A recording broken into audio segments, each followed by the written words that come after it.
Diane's laugh drowned out my name as Claire's drawing replaced Dad's photo on the mantel. The dining room chandelier flickered, casting jagged shadows on the walls, Claire's crayons bleeding color over my childhood. I was 13, my heart still raw from Dad's accident, a construction scaffold collapse that stole him in a single morning. 6 months later, I sat at the edge of the oak table, my chair pushed out like an afterthought. "Erica, honey," Diane said, her fork clinking as she fussed over Claire's plate. "We're starting fresh." Her perfume mingled with Marcus's cologne, sharp, invasive, choking the air. Marcus, her new man, stood, glass raised, his smile too wide. "To our new family," he toasted, Claire's blonde pigtails bouncing as she clapped. Diane's eyes sparkled, fixed on them, not me. My heartbeat thundered, loud in the silent gap where my name should have been. The house wasn't ours anymore. Dad's toolbox, gone. His fishing rods, vanished.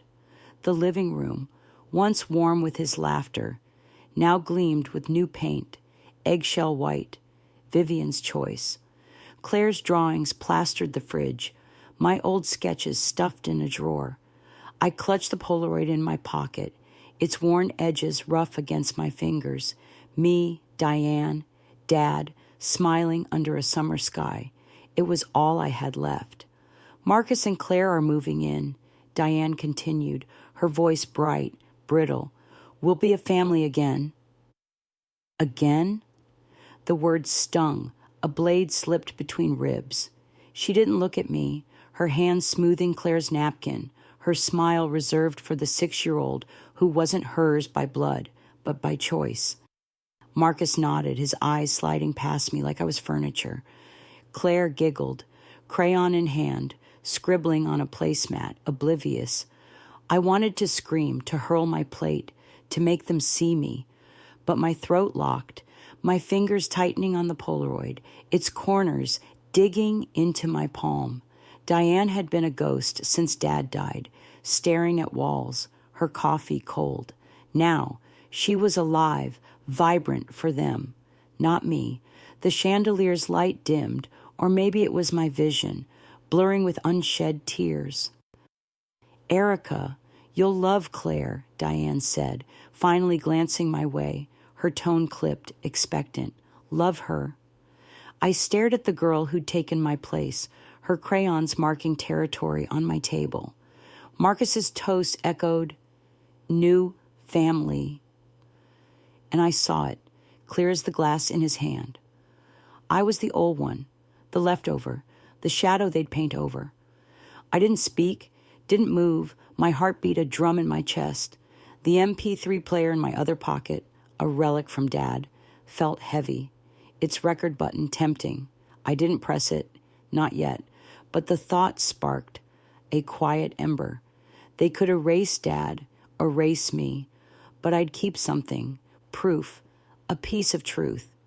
Diane's laugh rang again, sharp, as Claire held up her drawing. I slipped the Polaroid deeper into my pocket, my chair creaking, unnoticed.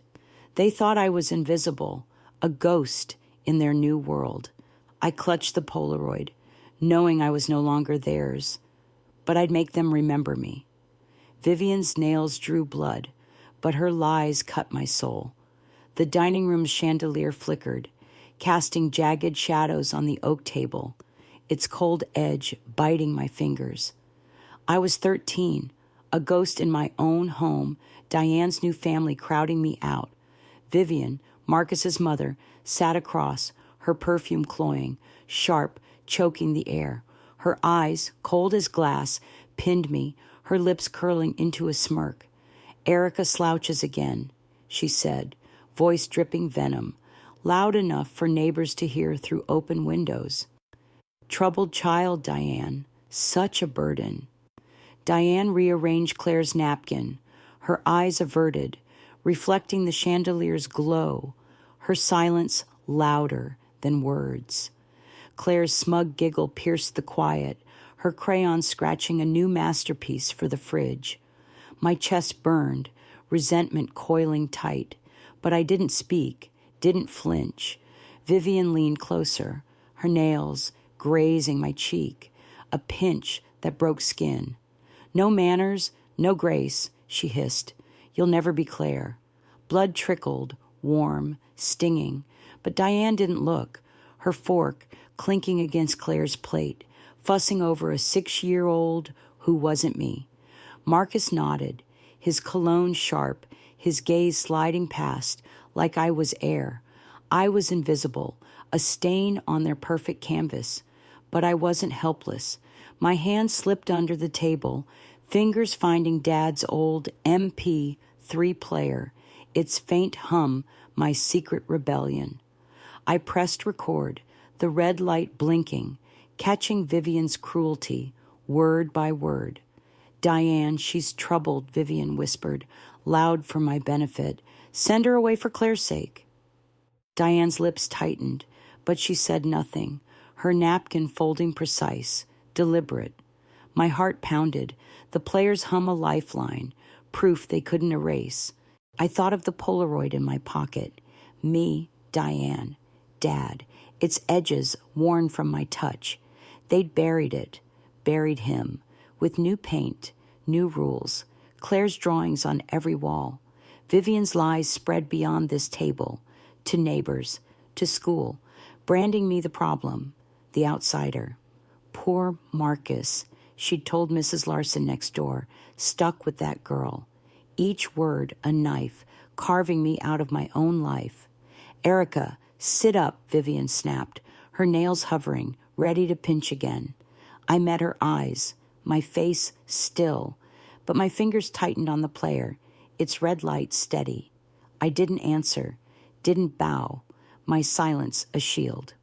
Diane's gaze flicked to me, brief, guilty, then back to Claire, her choice clear.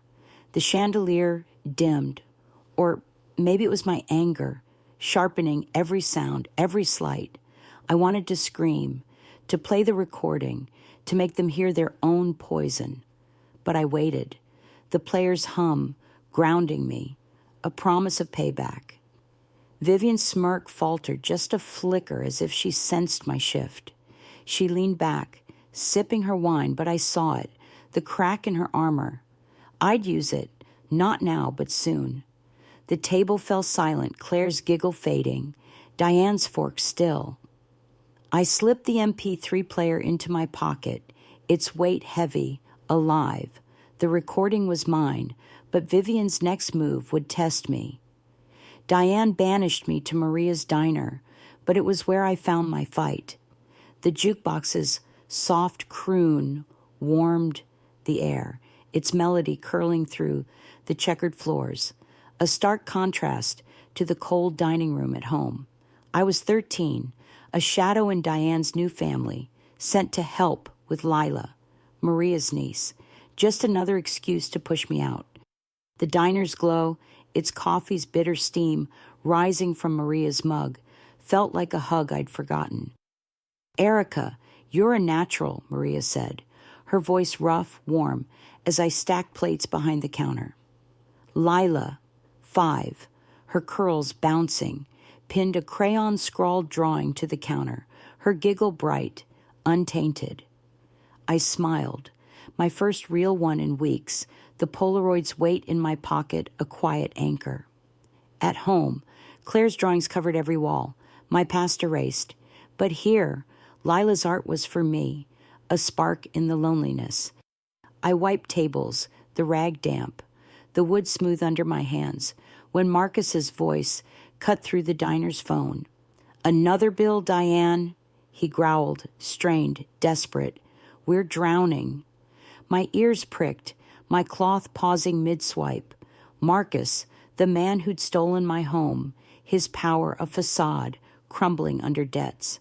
I glanced at Jenny, Maria's niece, wiping the counter, her eyes meeting mine, a silent question. I didn't speak, didn't blink, the idea forming, sharp, dangerous. "Lila, show Erica your new drawing," Jenny called, tossing me a rag, her grin easy, trusting. Lila ran over, her paper flapping, a rainbow house with stick figure me, her Jenny. My throat tightened, the Polaroid heavy, a reminder of the family I'd lost. But this diner, its jukebox hum, its laughter, was something new, something mine.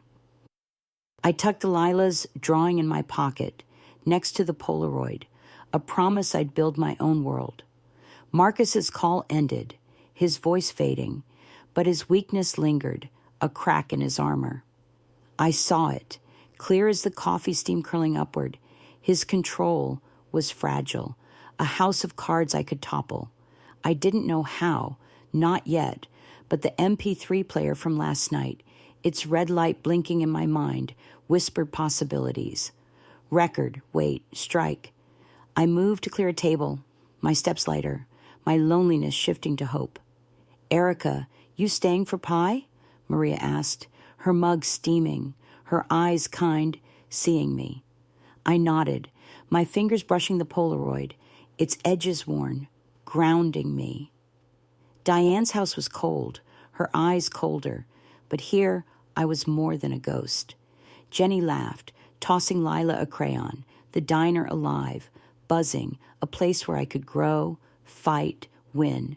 I stacked plates, the jukebox crooning, Lila's drawing crinkling in my pocket. Marcus thought he owned me. Diane thought I'd break. Vivian thought I'd vanish. They were wrong. I wasn't just surviving. I was watching, learning, waiting. The diner's warmth wrapped around me, but my mind was sharp, calculating. Marcus's weakness was clear, but I needed a weapon. I painted Vivian's perfect house, neon yellow, and her scream was my first victory. The acrid fumes stung my nose, the living room glowing like a warning, chaos erupting as Vivian's voice shattered the morning. I was 14, no longer a ghost, my defiance sparking in the dark. At Maria's diner, I scrubbed tables, the cash registers chime, marking each dollar mine, my plan, clear. A smartphone, freedom I'd earn. "Erica, you're quick," Maria said, tossing me a rag, her grin warm, steady. The diner's jukebox hummed, Lila's laughter bouncing, but my mind was on the house, on Diane's latest betrayal. She'd given Claire my bedroom, my posters torn down, Claire's toys scattered across my old floor. I stood in the doorway, Diane's voice sharp, cutting. "Claire deserves this space, Erica." My chest burned, her words a final erasure, my past buried under Claire's crayons. I didn't cry, didn't beg, my fingers tightening on the Polaroid in my pocket, its edges worn, defiant. That night, I slipped into the dining room, the chandelier dim, casting shadows on Claire's drawings.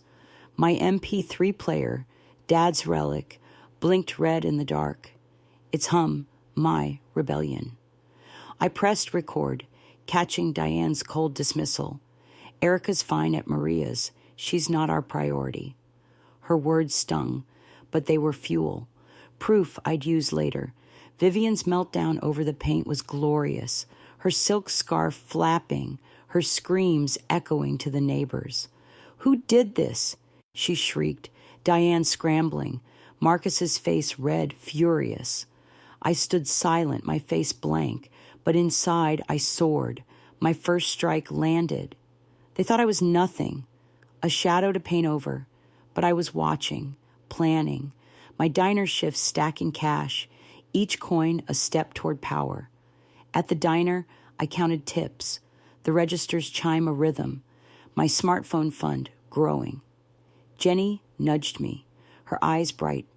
"You're saving for something big, huh?"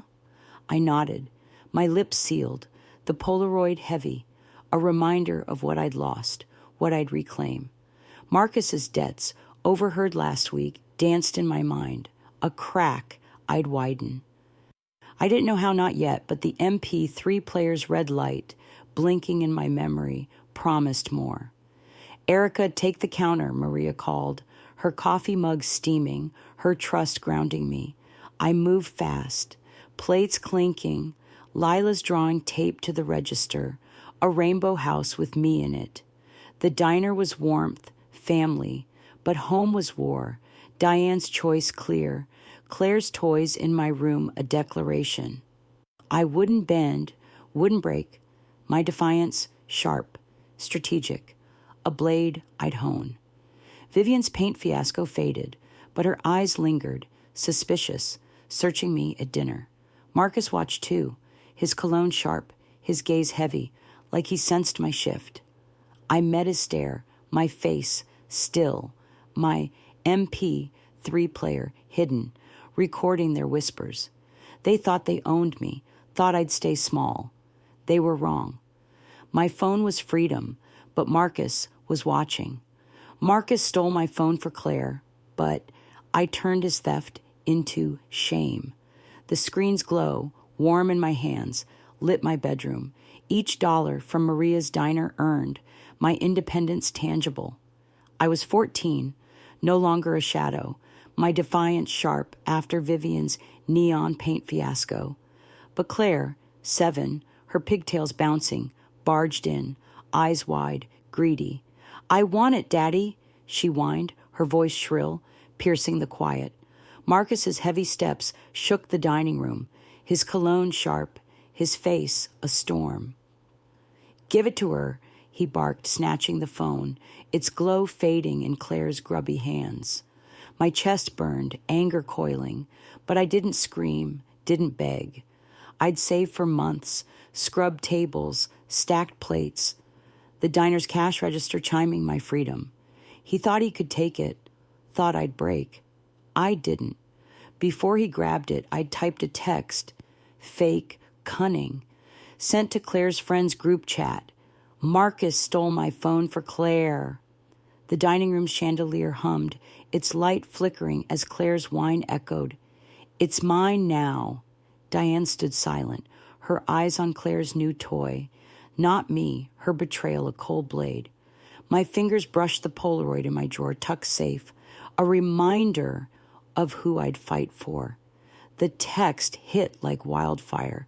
Claire's friends whispering, their parents calling, Marcus's face reddening at dinner. Marcus's rage simmered, his gaze heavy at dinner, his debts a secret I'd use soon. Vivian whispered to Diane, her lies circling, but I saw her glance, uneasy, sensing my edge. I didn't smile, didn't speak, my phone's glow a beacon, my triumph quiet, fierce. They thought they'd break me, thought I'd stay small. They were wrong, so wrong. The chandelier's hum faded, Diane's eyes avoiding mine, her silence loud.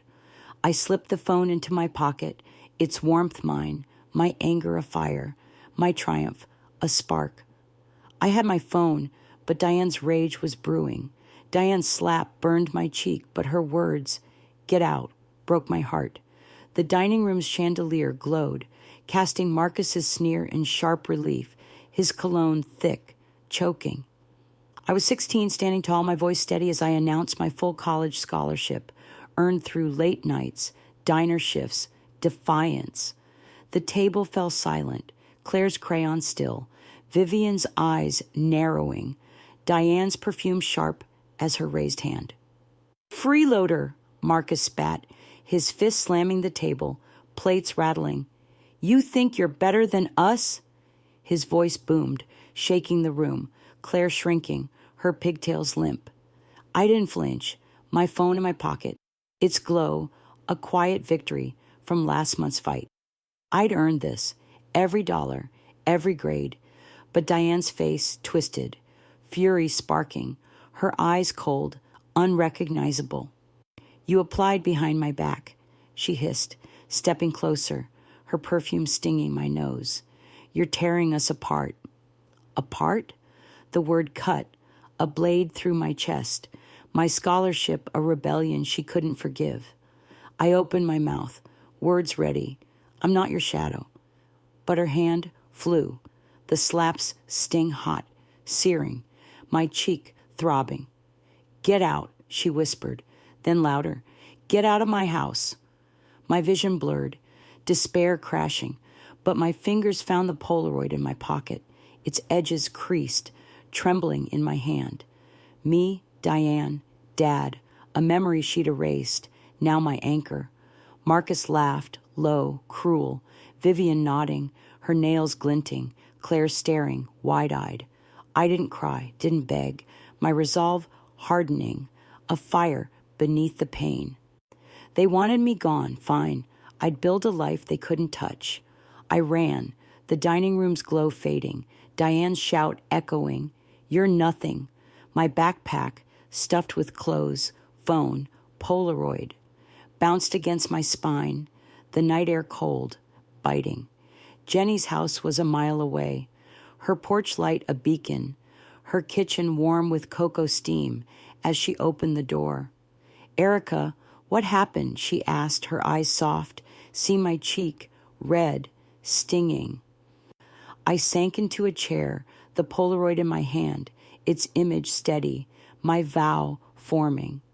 "They kicked me out," I said, my voice low, firm, "but I'm not done." Jenny's hand touched mine, her warmth grounding, the cocoa's steam curling, a contrast to Diane's sharp scent.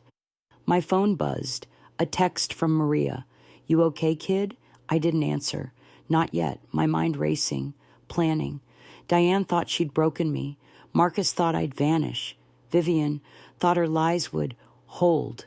They were wrong. The MP3 player, still in my bag, held Diane's words from last week, cold, dismissive, evidence I'd save. My scholarship was my ticket, my phone my weapon, my resolve my shield. I'd rise, not for them, but for me, for Dad, for the girl in the Polaroid. Jenny's clock ticked, the kitchen quiet, my cheeks still burning. I didn't look back, didn't waver, my heart steady, fierce. Diane's slap had shattered something, but it wasn't me. I left their house, but I'd return on my terms. Marcus's card failed at Maria's, and I watched his empire crack.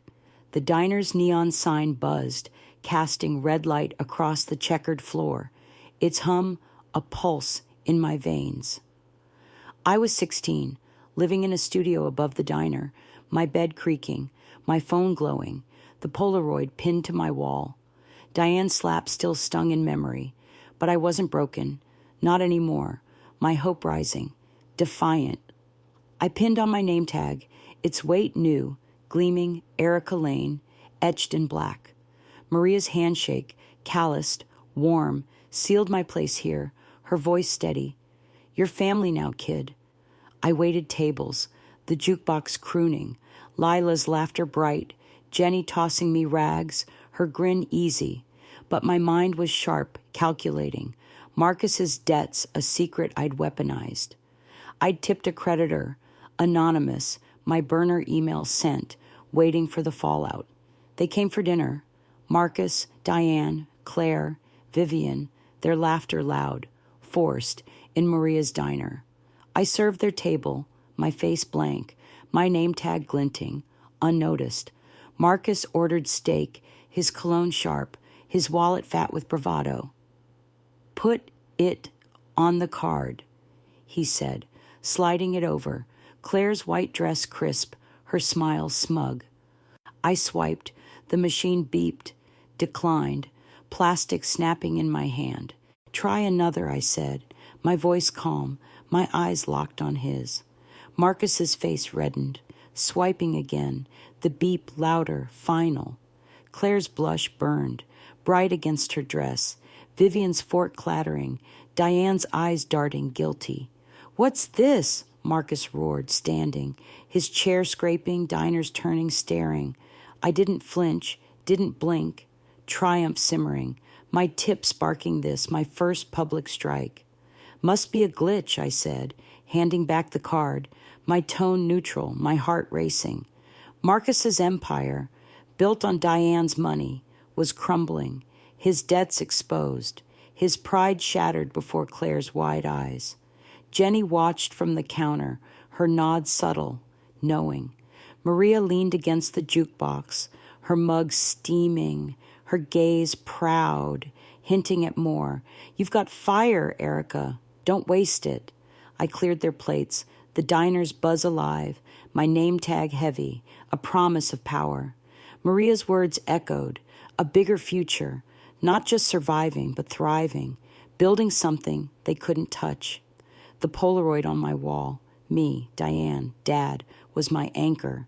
But the MP3 player in my bag, its recordings piling, was my blade, ready for later, for when I'd cut deeper. Marcus paid in cash, his hands shaking, Vivian whispering, "This is embarrassing." Diane avoided my gaze, her perfume sharp, her silence loud.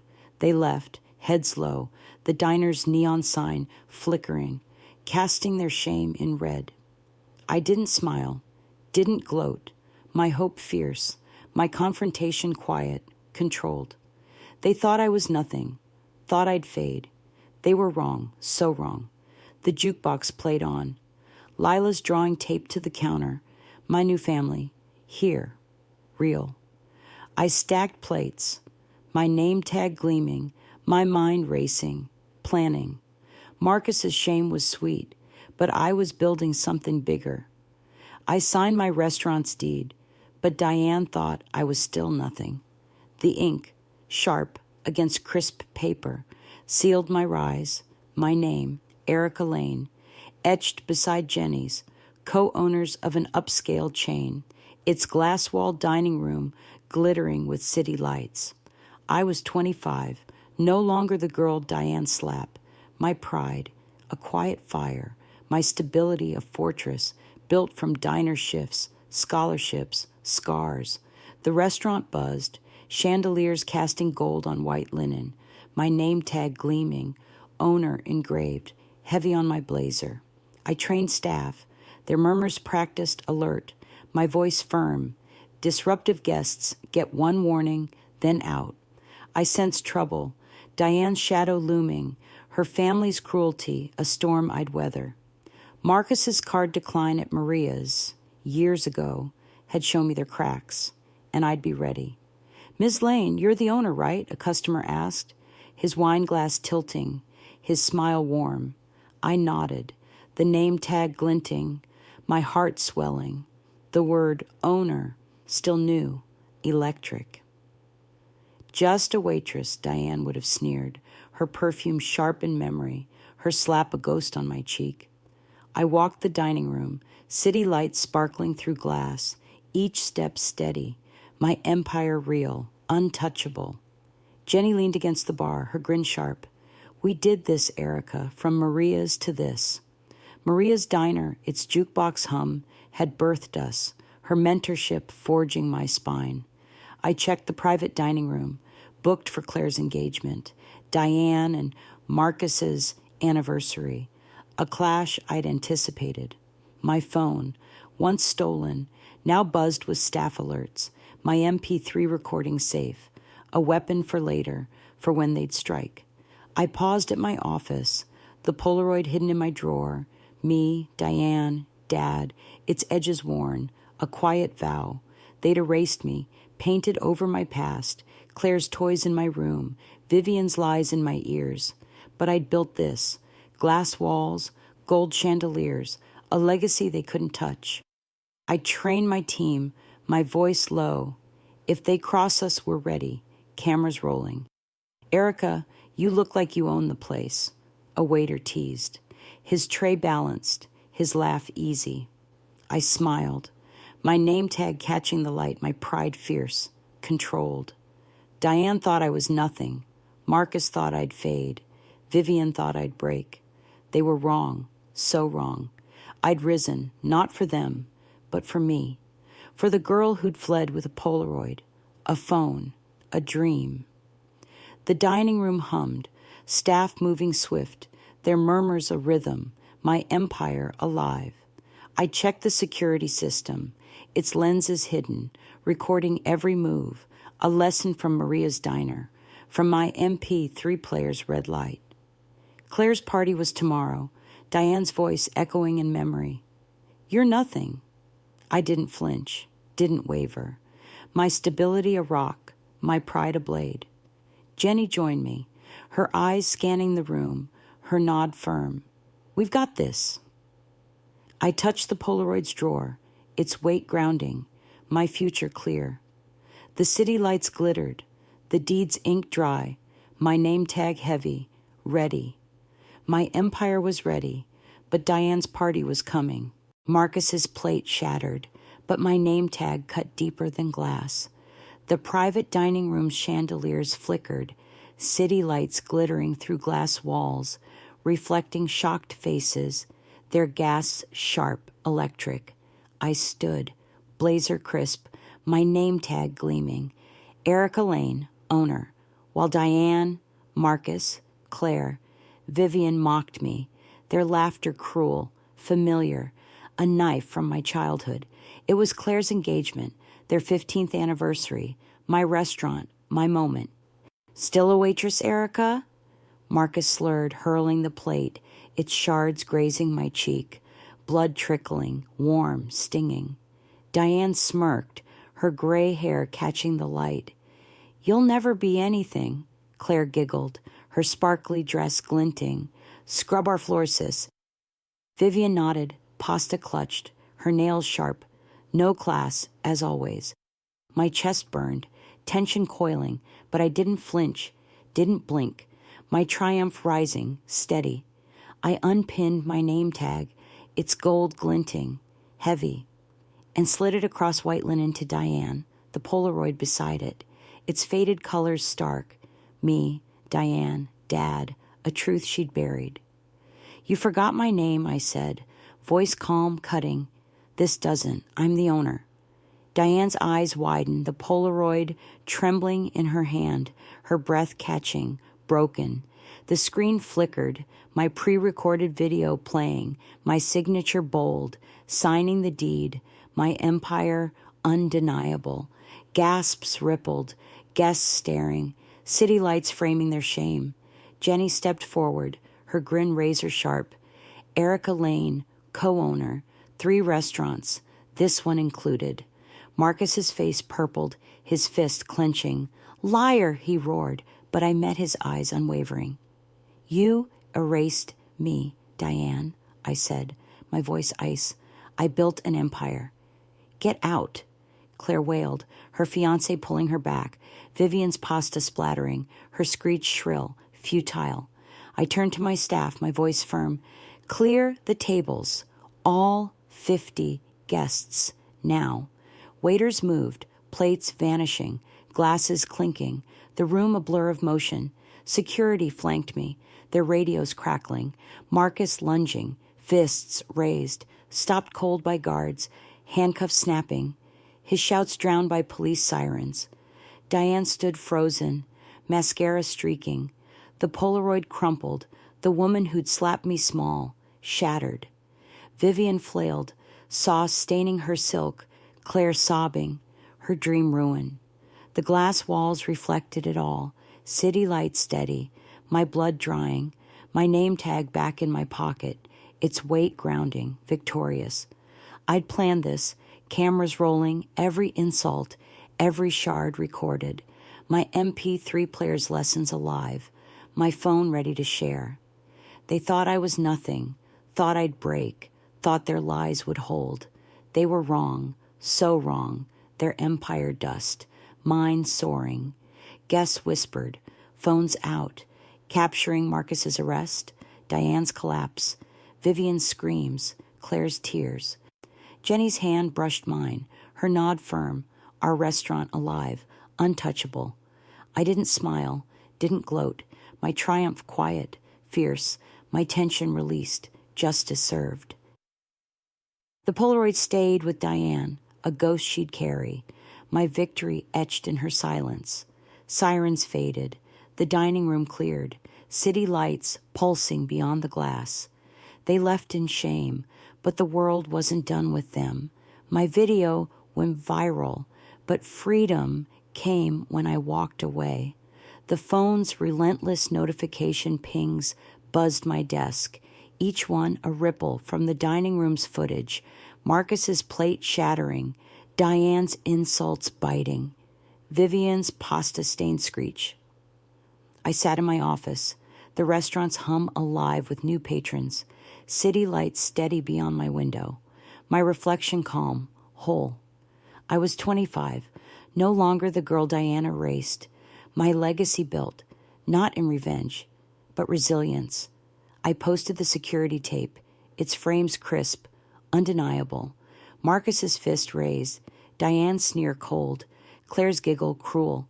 It exploded online, millions watching, sharing, commenting. Pasta lady. Me is flooding feeds. Vivian's flailing face a punchline, her silk dress a joke. Marcus's company demoted him, his debts exposed, his pride dust. Claire's wedding venue canceled, her sparkly dream tarnished, her social silent. The world judged them, not me. The system awakening, justice breathing. Diane called, her voice soft, pleading. Erica dropped the charges. Marcus could lose everything. I paused, my finger hovering, the Polaroid framed on my wall, its edges soft. Me, Diane, Dad, a memory she'd buried. No, I said, one word, final, my voice steady, cutting. I hung up, the phone's buzz fading, my heart quiet, free. She'd slapped me, kicked me out, chosen Claire, but I'd chosen me, my empire, my family. Jenny leaned in the doorway, her grin warm. We're booked solid, thanks to you. Maria's lessons, her diner's jukebox hum, lived in this place, its glass walls, its gold chandeliers. Lila ran in, her crayon scratching a thank you note, her drawing a rainbow, me at its center. Erica, how's a system healthy? She asked, her eyes bright, curious. I smiled, my fingers tracing the Polaroid. A system's healthy when it protects its own. The restaurant thrived, new locations planned, patrons flooding, drawn by the story, the girl who rose, not fell. I didn't gloat, didn't chase their ruin, my pride in the hum, the laughter, the clink of glasses below. Diane's family faded, their lies exposed, their world small, brittle. I didn't need their apologies, their guilt, their ghosts. I had Jenny, Maria, Lila, a family forged, not forced. The Polaroid stayed framed, not a wound, but a root, grounding me, reminding me. My phone pinged, another review, 5 stars. Erica's place is home. I didn't look back, didn't waver, my reflection clear, my legacy alive. They thought I'd break, thought I'd beg, thought their cruelty would win. They were wrong, so wrong. Their names forgotten, mine shining. Lila's crayon scratched, her note finished, taped to my desk, a new anchor. The city lights pulsed, the restaurant breathed. My empire grew, not from their ashes, but my fire. I walked to the window, the world wide, open, mine. Diane's family faded, but mine grew stronger. Legacy isn't memory, it's what you build. As I stood at my office window, watching the city lights pulse, I realized the weight of what I'd built. Not just a restaurant, but a life carved from my own hands. The journey taught me something raw, something true. You don't need to forgive to heal. Sometimes the bravest act is walking away, not to forget, but to choose yourself, to set boundaries that say, I am enough. It's not about erasing the hurt or pretending it didn't shape you. It's about carrying that pain quietly, letting it fuel your growth, your independence, your unyielding self-respect. We're told family is forever, that love means holding on, no matter the cost. But I learned that love can mean letting go, building new roots where you're seen, valued, whole. The people who lift you, who see your fire, they're your family, not the ones who dim your light.